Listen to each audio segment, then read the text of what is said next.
We're going to talk about hem stitching here. Okay, I've woven a header into this warp, and now I'm going to weave about my first inch of the project. And it is not a true plain weave because of the pattern, the way this pattern is set up. But that doesn't matter for the purposes of this. If I were not going to hem stitch and I wanted a finished edge on my weft, I would weave it in about, I would leave out about an inch or two, wrap it around my edge thread, bring it through, beat, and keep going. I do plan to hem stitch this, so what I'm going to do instead is when I weave this yarn through, I'm going to leave out 3 times the width of my warp. 1, 2, 3. So I'm going to leave that out hanging down there, and now I'm going to weave about an inch. If I can get untangled here.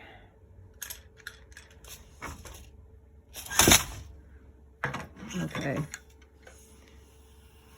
This project happens to use a floating selvage, which is a topic for a different video, and I actually need to have this a little bit tighter. I've already unwoven this a couple of times as I'm trying to do this video, so the yarn is kind of stickery at this point. It's not showing very well. This is actually a practice defective double weave project. Okay, so I've woven my inch.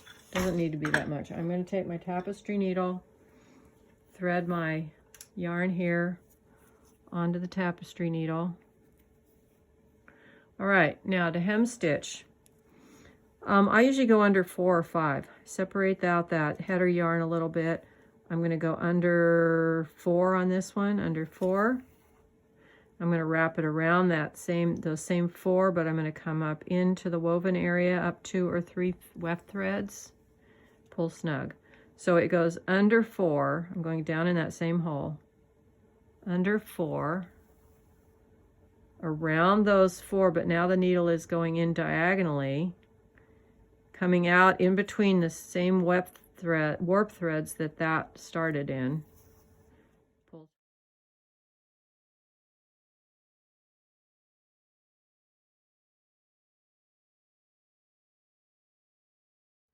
Pull tight.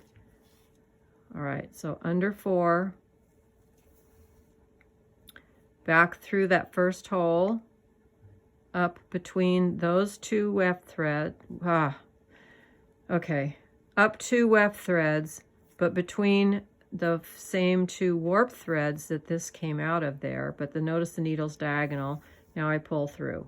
All right, so the first one is horizontally at the end of the warp, or end of the wefts, around and up. I can do this much faster than I can say it, and we'll see how this is going. So there's under 4 with the needle horizontally, under the same 4 with the needle diagonal, back down through that hole, under 4,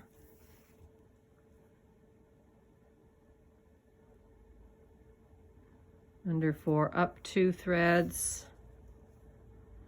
Okay, under 4, it's always under the next 4, around those 4, and then the needle goes in diagonally.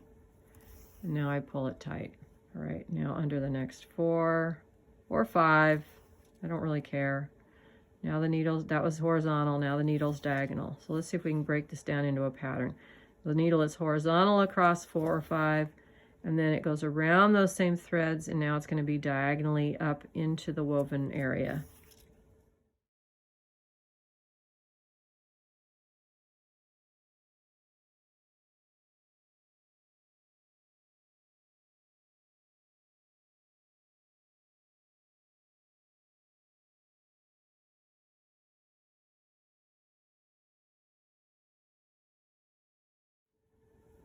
Okay, under those last 4.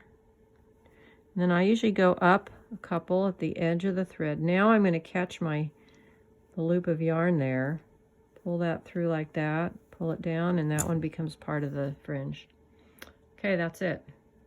Here we are at the end of the piece, and I'm going to hem stitch at this end. So I've finished my weaving, and I'm going to, and I pull out the yarn on the side. Like I'm right-handed, so I'm going to work from the right, although you can do it either way. But I'm going to pull out 3 times the width of the piece in weft. There's 1, 2, 3. All right, that's 3. I'm going to cut that off. Take my tapestry needle, thread this yarn through. Be easier without a band-aid.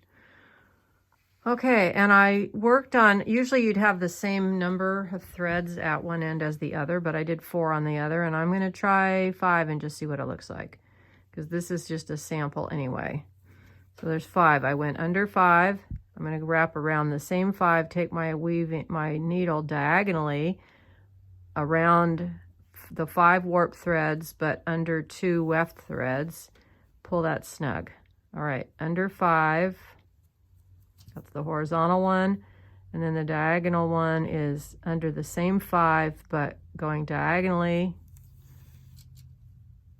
under 5 horizontally, under the same 5 diagonally. Hopefully that makes sense and you can see that clearly. Under 5. I'm using my hand below to help hold the fiber taut, the yarn taut. It makes it easier to see it too. So it's just a matter of a pattern of going under 5 horizontally and under 5, the same 5 diagonally. That's it, all the way across. It's pretty quick.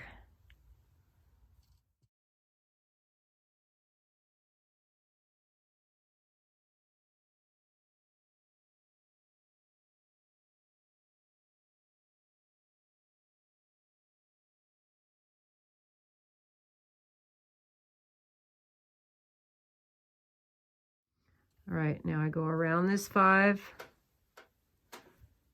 up a couple in right between the last 2 edge threads, catch it in the loop, pull that down. That can either become part of the fringe, or if it was a different color, you could always needle weave it back through this way. I'm just going to let that hang down. That's it.